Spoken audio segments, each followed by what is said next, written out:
So you're obviously very involved with covering the Baylor Bears. And he is. I invited you on today after we interacted a bit on Twitter yesterday with Baylor basketball is representing the United States in the World University Games over in Europe. And Rhein-Ruhr, Germany. There we go. And I've been following from a distance. I haven't been able to catch a game all the way through live yet. I've seen clips and highlights and bits and pieces here and there, box scores. Royden, it's well documented on this show. It's well documented nationally, probably. Like, this Baylor roster has 100% turnover from last season. They have really rebuilt from zero, and I was pretty high on this roster coming in, especially a couple of guys. But what this World University Games has proven to me as a Baylor fan is this roster's a lot deeper than I think I realized. And there's a couple of names of guys that are really going to contribute this season that I would not have maybe expected prior to this trip. Talk about some of the guys you've noticed and what Baylor's doing right now as they head into the semifinal of that event. Yeah, they're about to they're about to tip off as we speak. So I mean, I'm going to be pulling it up on my phone as we're having a conversation, but yeah, they're playing in these games, and it's an interesting setup because Baylor as a whole is representing Team USA. For those of you, I'm sure y'all have talked about this. They are just Team USA. I mean, they have I think they brought in like one player from Yale. Yes. You know what's sick though about the uniforms is the uniforms. It says Team USA, but there's the little BU on the shorts. Yeah, in the corner. So it's actually like it gives me chills. Actually, how cool those uniforms it's really interesting. But they pull all the other teams are pulling their best college athletes, college basketball players from all over their country. So they actually get to form a full team. It's more of a traditional national team. Yeah, exactly. Yeah. If you were worth any salt, maybe you'd be playing on their national team, their big national team anyway, and not on these FISU games, which are, I think, separate from FIBA. I'm ranting, but the long and short of it is Baylor's just been kicking butt. Dominant. At this tournament.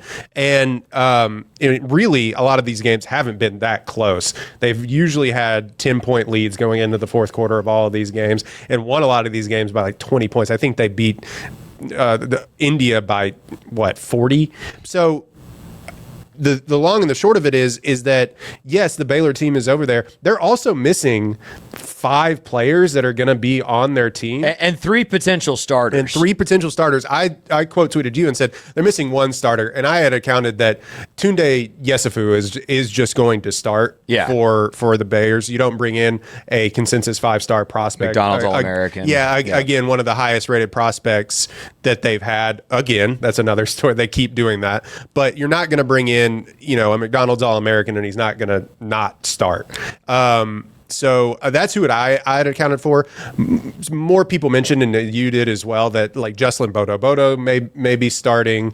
Michael Rataj, who's playing in these games. He's also playing excellently. Yeah, he's like the leading scorer for Germany, who I wouldn't be surprised if they meet up with in the championship game. I think they've won. They keep winning. How fun would that be? That would be for very that team, by the way. Interesting storyline. So, Michael Rataj. Everybody seems to think that Jocelyn Bodo is going to start over Caden Powell. I'm not sure. Caden Powell goes about 6'9", 6'10" on a good day. Jocelyn Bodo, I think, is closer to 7 foot. He's a true 7 footer. Yeah. So it'll be interesting to see if they just what they want to do with that. But what's been interesting is the connectivity of all of these guys that all these guys have without 5 players that could be seeing playing time for them in the future. I don't know if all 5 of them will, but like you said, at least 3 of them are gonna. So that's for teams of Baylor past, that's a good portion of your rotation. In fact, if you were missing 3 players, like last year's team, you get bounced in the second round by Duke. So that's kind of how that happens. Like,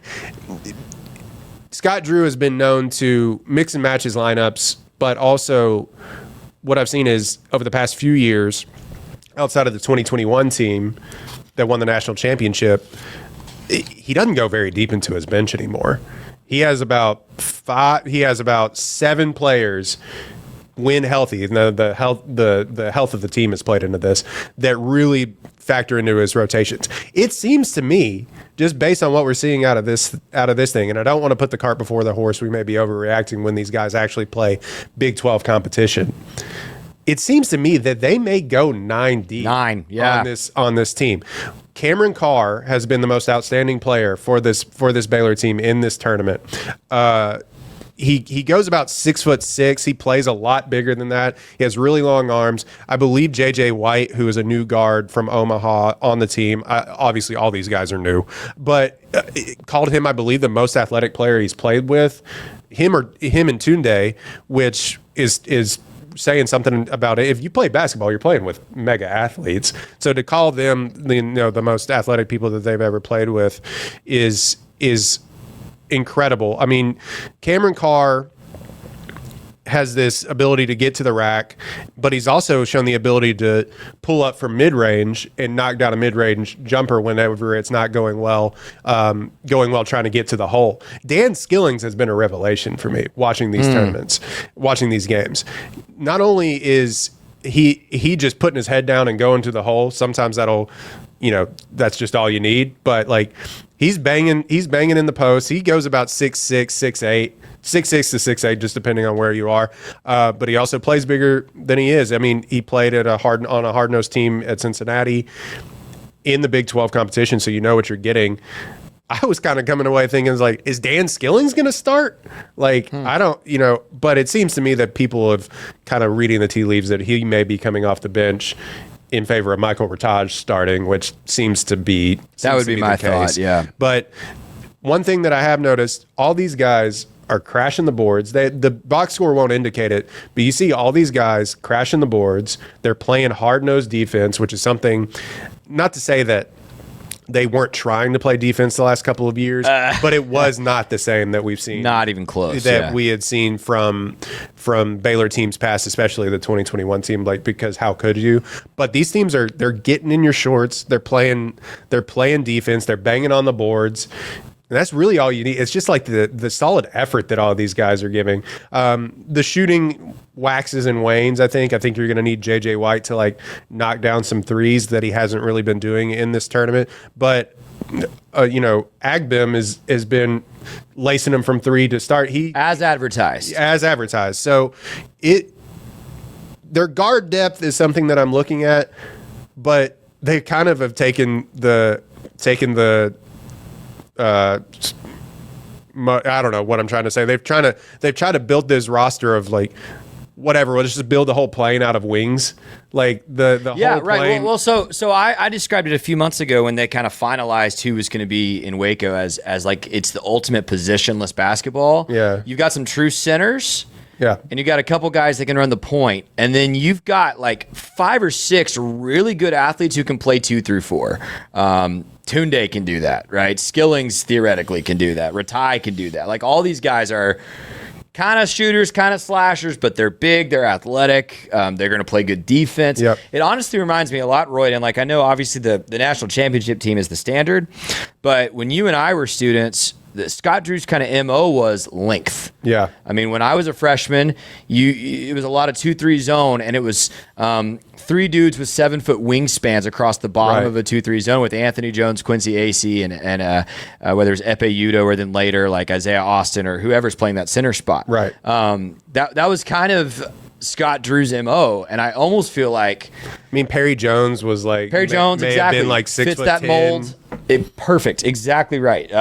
Lots of players like that in that kind of era, 10, 12 years ago at Baylor basketball. So it almost feels to me you're kind of combining the two, and let me say why. You've got that length and that kind of positionless element. But you've also got probably 4 guys on the court almost constantly, or at least 3 guys who can switch and guard almost any position. That's what you need. I think, not to interrupt you, but I think that what they were missing over the last couple of years' teams is one, they were small. Yes. This team is not going to be. Last year's team was way so too small. And Caden Powell plays bigger. I keep saying this about these guys, but plays bigger than he is. He's listed at 6. He's listed at 6'9", but he can come in, and if Bodo gets, God forbid, gets injured or has to come out via foul trouble, he can get you. He's a 10 and 10 guy. Caden Powell is at the D1 level, so he can get you rebounds. I think that's what this team was missing. Obviously, you have the best. Last year, you had the best rebounder in college basketball history outside of Wilt Chamberlain. But the idea that a 6'7" guy is playing in the second round against Duke as your center against a guy that went in the lottery. Yeah, it's a problem. Yeah, and went in the lottery as a true 7-footer. Like that's a problem. What I think you're going to see is this team got more athletic. Across the board, they got longer and, better defensively. The offense is going to be something that we're going to have to see where it's going to come from. But here's why I'm so optimistic about this team as opposed to like last year's team. If last year's team was down, needed some points, there were 2 tactics, dude. VJ ISO, Rob Wright ISO. Yep. That was it. That was the only way you could if the offense isn't running, if people aren't hitting their shots, is it going to be Rob Wright or VJ Edgecombe that's just going to take the ball to the rack? That's all Baylor had when it came down to it last season. What I love about what these World Games have looked like is a bunch of dudes are putting up points. Yep. It's not just Obi Agbum. Like if it was just Obi Agbum putting up 30 points, everybody else was at 12, I'd be like, crap. Like what happens if they shut him down? But you've got, again, Cameron Carr, who I just had the photo up, going off in these games. Cam Skilling's playing probably above his weight in certain moments. I mean, lots of guys capable of generating calling him points. Ritaj and Cam or Dan Skillings, but anyway. What did I just say? I don't know. Is it Dan or Cam? It's Dan Skillings. We're gonna have to. It's Dan Skillings. It's Cam Carr. And it's Michael Ratai. You got to hang with us. All these guys are new. Yeah. We've interviewed maybe 100% roster turnover. Okay. Yeah. Here's my question, and then we'll get into the Houston stuff. So I had completely, and this was my tweet that got you to interact. And we just got a good fan question. I'll throw that up here in a second too.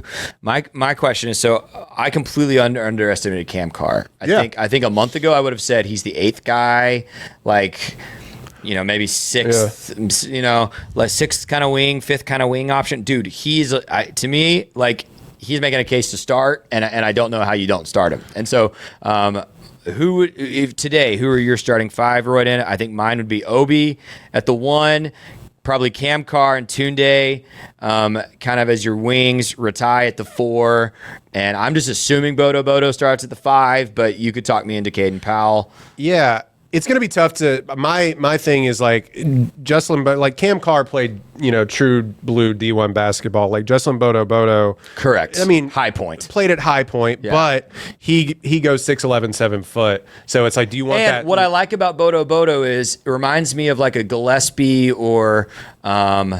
Who's another good? Epe Udo when Epe Udo came to Baylor. He's a big-time shot blocker. Bingo. Yeah. He is the true enforcer in the middle of that defense. It'll be interesting to see. I mean, if they want him in there as the roll lob threat rim protector, I think you could go there. But it's not bad to have Caden Powell, Waco native, by the way, Midway High School, to be in there. He can do a lot of the same things. He's just a little bit smaller than Bodo. Bodo will have to put on some weight, man. He's all arms and legs. But it's going to be tough to keep Carr out of the lineup. He was a 4-star prospect, I think, when he went to Tennessee.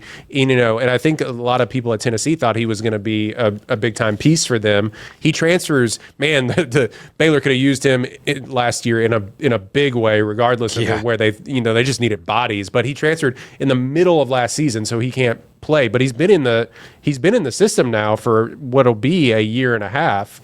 And so I'm fascinated to see, okay, do you put him at the 2 guard because he plays like a small, he's a 6'6", 225 pound guard wing. Is that your shooting guard? I mean, positionless basketball are the days that we're living in. Yeah. Yeah. So it's do you go, the 2-3 guard rotation is something that over the past 5 years that they have made their bread and butter off of. Yes, so correct. Or has been their bread and butter, but it's okay, do you go Agbim, JJ White, Tunde, Ratai, Bodo? There's a mix and match with this lineup that they're going to have to figure out. I know that Agbim and Tunde are going to start. You could quote me on that. And no, they're I don't know that for a fact, but you signed those 2 to be your 2 best players. Yeah. I believe in my heart of hearts. Now they could come out when they get back from this tournament and be actually, this is our starting lineup. But Agbim is going to run your offense, Yes. and Tunde is going to be your key wing. Where Yes. the rest of the chips fall is actually really interesting, and not to mention Isaac Williams, who no one thought was going to, really. I don't know if anybody thought he was going to be a super. I didn't think he'd get minutes. He's been awesome. He's killing it. He's dunking all over the place. He's knocking down some threes. Sharing the rock. He's going to be your third guard off the bench for sure. So this leads into this this question I got from a viewer, but I'll set it up. Like, what's interesting is I think you have to start a bigger guy at the 2, because in my opinion, from the little I know and what I've seen, like if you started Williams or if you started White as the 2 guard, I think you're sacrificing some really explosive scoring from some of these other guys. So yeah, to me, it's Cam Carr and it's Tunde. And who's the 2 and who's the 3, I don't think matters. Like right. Those 2 are on the perimeter with Obi. If I'm running the team. Now the question, it's interesting because you could then easily platoon in JJ and Isaac and Obi, all 3 of them. I mean, you could do all kind of things to get more of a Scott Drew 3-guard look out there. But this question that came in has to do with that a little bit. And it says, do you think Scott Drew can run multiple defensive schemes well with the potential for 9 deep? And I think I would just condense that to say, man, you're going to have so many options as far as size and skill set on offense, but then what do you do on defense? Because if it's Isaac Williams and JJ Watt on the floor, you can't switch 5 positions. But if it's Tunde and Cameron Carr and Ratai, maybe you can. Yeah, maybe. I mean, people will be matchup hunting if you have like those 3 guards, because they are kind of like a smaller guards on the floor. So yeah, if you go with these just like long athletic wings, it's like good luck, man. Who knows how truly great they are defensively, but the more size and athleticism that you can throw out on the floor is never a bad thing. So I'm just fascinated by this, because where I thought I was like, man, this might be tough going into next year. It is quite literally, this will sound hyperbolic, but hang with me. It is quite literally the biggest rebuild job that Scott Drew has had to do since the team, and for different reasons, obviously, but since the team came off of scandal in 2004, like no one has ever had to rebuild a team this twice. Yeah, there was 0 players on this team. 100%. And mostly through the transfer portal. He said, Coach Drew had a great quote where he said 0.0% of our returning production of last year. Yeah. 0.0. That's unheard of. Now it's maybe a little bit more heard of in the transfer portal era, that people are, in and out pretty frequently. But there's always some dude that was like left over from last year's team. We thought there was a phase after the initial wave of portal. We thought it was just going to be Wright, Celestine, and Josh O. Yeah. And then they kind of later in the game all transferred out as well, which left you with 0, truly.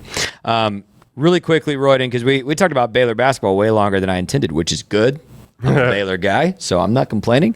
But I'm just fascinated by this story, man. If they come out and they are like, I'm not expecting them to win the Big 12, but if they come out and they are competitive and they're going to surprise a lot of people, I think it's a job well done. I mean, I'd be shocked if a Scott Drew team doesn't make the tournament, but it will be.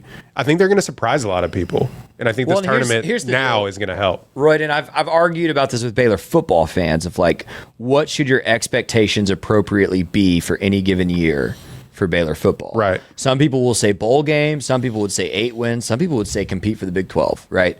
I think Baylor basketball is clearly beyond a point where the expectation, and I think Scott Drew's expectation is, even if we don't win the Big 12, we should be right in it. We should be in the hunt. Last year's team fell short of that. Right. I think this year's team certainly has the talent and capability to compete for the Big 12, even if they don't come away with it at the end of the day.